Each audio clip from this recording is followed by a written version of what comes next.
You already have your civil service eligibility and now ready to enter government service. Pero hindi mo alam kung saan may job vacancy. Tutulungan kita kung paanong makikita and malalaman yung mga job vacancies sa mga government agencies. Una ay i-follow mo yung social media pages ng agency na target mong pasukan. Usually, nagpo-post doon ng job vacancies ang mga HR para maka-attract ng maraming applicants. Pwede rin na sa website ng government agency na yon. Pangalawa, use your network. Kung may kakilala ka na nagtatrabaho sa government agency na target mong pasukan, ask them to inform you kung meron mang opening. Ito yung naging channel ko to be informed na merong opening doon sa DOH hospital na pinapasukan ko ngayon.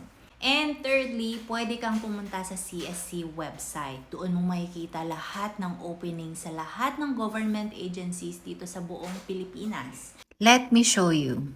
On your browser, type csc.gov.ph and then punta ka sa menu, click Career.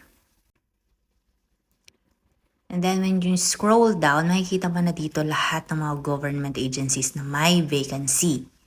Pwede ka ding mag-search per position. So for example, sa office mo gustong magtrabaho, let's type administrative, and then voila, nandyan na yung mga administrative positions. Pwede ka ring mag-search per agency. For example, Adela Cerati Memorial Regional Hospital. Ayan, yung mga job vacancy sa hospital na yan. And then when you move doon sa my details, i-click mo yon, makikita mo doon yung mga details about the position, ano yung mga requirements, and paano mag-submit. Balikan mo tong post na to kapag nakapag-submit ka na ng application ha. Good luck!